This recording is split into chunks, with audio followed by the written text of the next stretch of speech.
stop that. You let him sleep. You stop that. No more.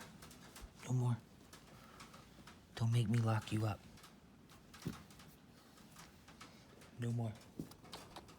Felix was having a great old time running on top of that air mattress. I think he figured out that it has a springy sort of trampoline effect when he runs on top of it, and was having a fantastic time that night running across my son. I had been hearing him do that for about an hour before I decided to come out and stop him because I couldn't stand the thumping on the plastic anymore.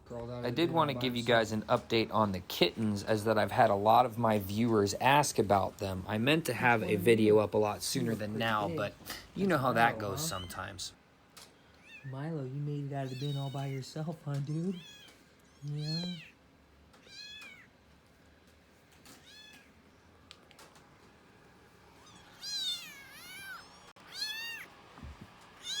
Your owners aren't up yet, guys.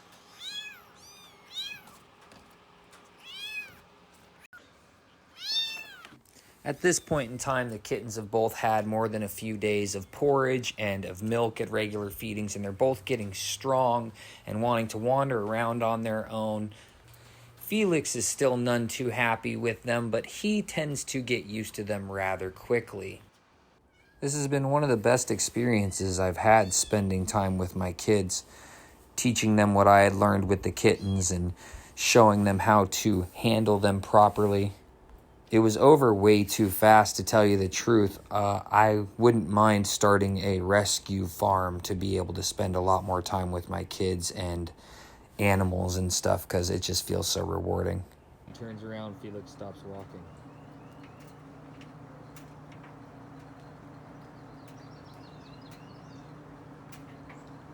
Oh, she's far enough away now, he's not worried anymore.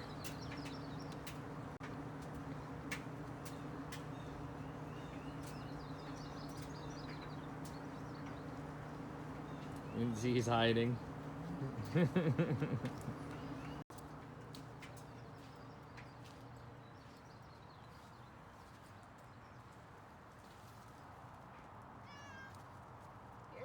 Oh, what's up with this phone, man? It's just not doing well with the lighting.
When I first started this trip, I thought I'd looked up the directions and it said 7 miles. I swear that's what it said. I was halfway out there and I was like, God, it's taking forever. Did I go the wrong way? And I checked, and sure enough, my GPS app wasn't on, even though I'd left with the directions going. So I was thinking, all right, well, maybe I didn't start it. Maybe I went the wrong way. So I put that on. It seemed like I was still going the right way from the beginning. It didn't look like I messed anything up. So I get there. I play for about 3.5 hours. I make $400 profit. I go to leave. I do the directions and I look at the directions, and it's fucking 11 miles. That makes a lot of sense when you think you're going 7 miles on a bike and you end up going 11 miles on a bike. Instead of doing 14 miles total, you're doing 22 plus miles total. I probably wouldn't have shown up tonight if I would have known it was 11 miles.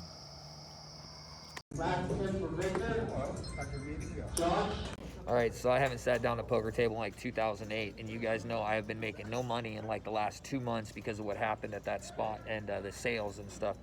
So I decided to come out and play some poker. And I bought in with 260, and I'm leaving with like 660. So it's not too bad. Pretty good night. 400 bucks. Hey, so yesterday I left my house at like 7 o'clock just after, and I got out at the dog track where the poker room is at like just after 9. And then on my way home, it actually didn't take me as long, but I think that's because it was cooler and I was so exhausted. I was pushing as hard as I could to make it home because I didn't feel like I was gonna make it at all. So I almost didn't want to go out there because I was so tired today, but I spent so much time sleeping during normal hours where I'd be getting stuff done. I felt like I didn't have any choice. So I need to make some money. I need to bring some money in. And last night I didn't win because I played good. I won because I got lucky. I chose the right spots and I got lucky in those spots. But I need to play good tonight. I need to not play bad. I could have had more money if I wouldn't have played bad, and I need to make sure that I'm actually know the spots I'm getting in. Because if I plan on playing any poker for money, it's like a study thing. I have to focus on it and be playing people and percentages, and there's all kinds of stuff that goes into it. But at one point I was a winning poker player until I wasn't. Well, I'm here.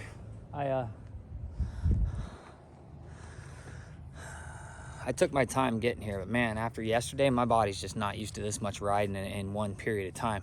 I'm beat already. Like there's probably going to be a big line because there is a lot of cars in the parking lot. So I'm gonna get some time to rest because man, my heart is just beating so hard from the ride. And I took it easy, it felt like, but it feels like I took it easy because I'm so beat down from yesterday. But I am here, so let's see what happens. Although I'm not gonna be running a camera while I'm playing cards.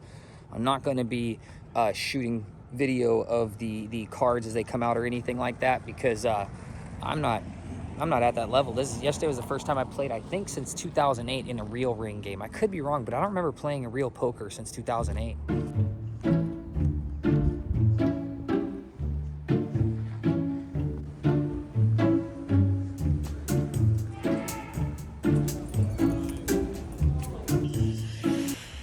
All right, so I've been here since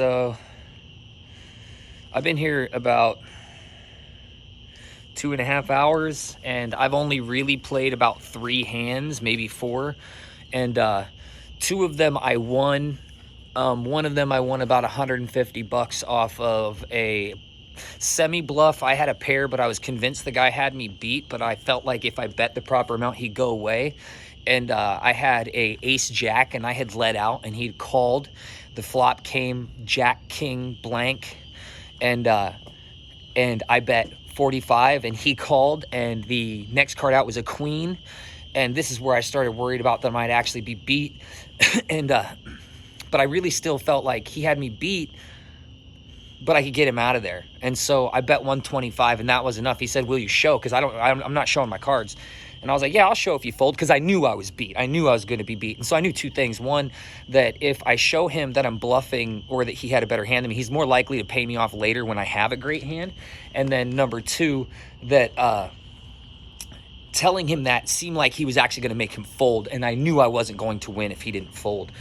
So I showed him that, and that was how I got about 150. And then I made another 100 off of somebody where I had a 7-8 of spades, and I hadn't played a hand in like an hour and a half, and I let out with 20, and I got 1 caller, and this is a guy that plays sort of tight, and the flop came to 7-5-3, and so there's a possible 6-4 straight draw. I have top pair and an 8, and I might be able to make a straight on the next 2 cards.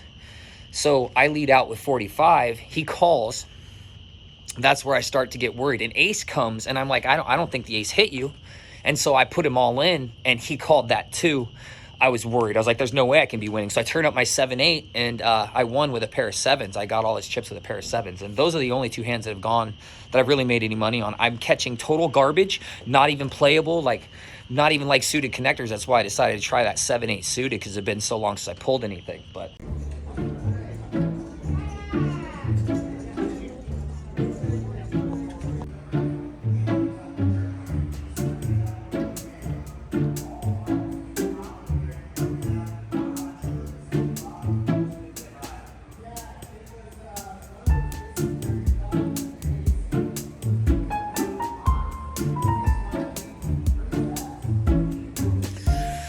All right, I'm done for the night. It's midnight. The ending of my night has been really not that great. I was doing really good. All of my plays were right. I was bluffing at the right time. And I built up a stack to where I was right about 900. And I got pocket queens, and somebody raised, and I re-raised, and they called. And the flop came ace, ace, 10.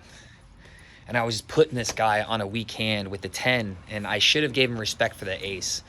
He bet out 100. I called. He bet out 260. I called, and he had ace king with 3 aces, and I had pocket queens with, you know, the 2 aces on the board. So I lost that hand. I lost like $500 in that hand.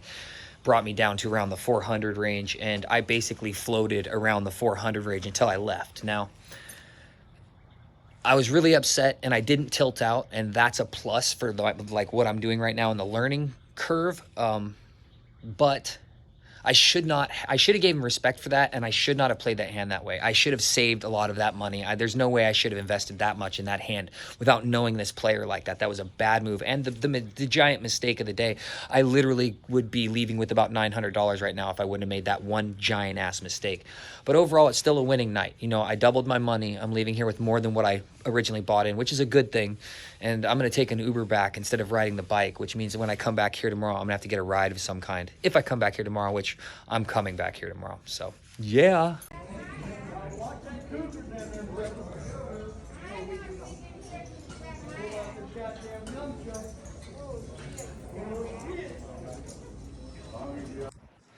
All right, I'm back out here at the dog track. It's pretty early. There's not too many cars in the parking lot. It's like almost 11 a.m. It's just a couple of minutes before 11 a.m.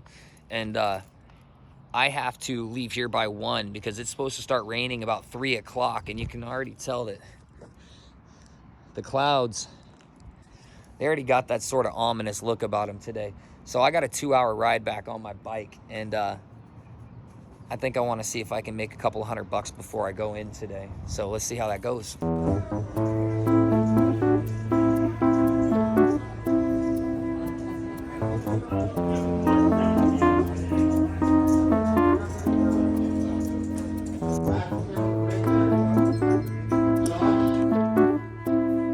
All right, so Sunday went really well, yet for some reason I didn't record after I left the dog track, and I didn't record on my way home at all, and I didn't do any clips or anything. I don't know what happened, but my brain just turned off on the fact that I was vlogging what was going on.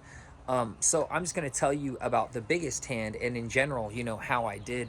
I got there, it was about 11 o'clock. I needed to leave by 2. When I first got there, I was not able to get on a table. I did record some of this stuff. I don't know what the videos happened, but I remember talking about this.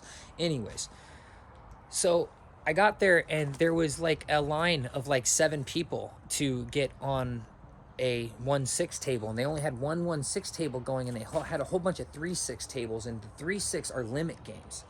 And I don't want to play limit at all. So I sit around and I wait, and it's about 15-20 minutes, like 11:30 now, and I start getting a little bit frustrated. So I go and talk to one of the dealers I remember from the last 2 days, and he's like, there's nothing I can do, you know, maybe if you ask Barbara. And so I went and, you know, asked Barbara. She's like, sorry, hon, I don't have any dealers. And a regular walked in like 5 minutes after that, maybe 10 minutes after that. And he said the same thing I did, but the moment he got there. And then when she said, sorry, I just don't have any dealers, he's like, well, why don't you deal for us then, Barbara? Like, you can deal for us. And he looks around and goes, well, where are all the people that are on this list? There's 13 people on the list now. You can start 2 tables. There's 6-handed tables.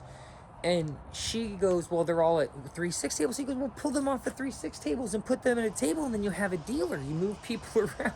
And I mean, this is so obvious. This lady obviously knew that. Yet at the same time, I don't know if maybe they make more rake, or maybe it was just easier because she already had most of the other players that wanted to just gamble sitting at 3-6 tables. And I'm not interested in gambling at a 3-6 table, that's for sure. I'd rather gamble at a no-limit hold'em table. So he actually got a table put together in like a matter of minutes. And so we were at a table, and I played consistently, and I really felt like I knew, you know, what was going on with most people in most hands. And I was very observant, and I was only going to be there for a couple of hours. I had to leave at 2 no matter what, because it was going to start raining It was sometime between 3 and 4 it was supposed to start raining, and I didn't want to get trapped in the rain, and I was trying to cut it close, but I wanted to get as much time on the table as possible. So I had one really big hand, and I had got dealt pocket eights on the button, and everybody had just called all the way down to the button to where I was, and I had been playing, you know, aggressive tight, and most people had been respecting most of my bets. So I raised out with $20, and everybody called. Like everybody around the table called almost. It was the whole table came out to the flop, and the flop went down, and it came down 4-8 jack. Yeah, it was 4-8 jack, and I'm on the button. The first guy to act raises $45.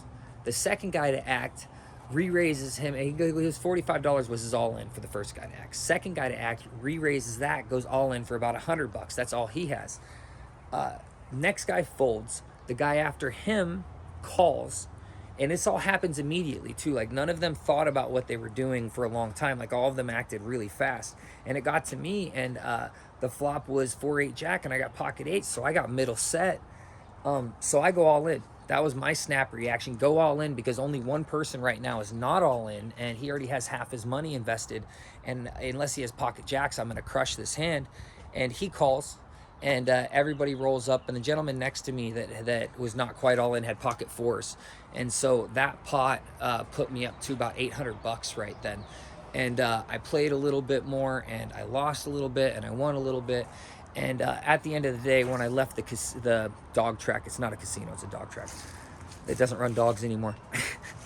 When I left there, I was basically up 450. So on 3 days, riding about 49 miles, 56 miles, somewhere between 49 and 56 miles, I did $1,100 in profit playing No Limit Hold'em. So I'm hoping I can recreate something like that this next week.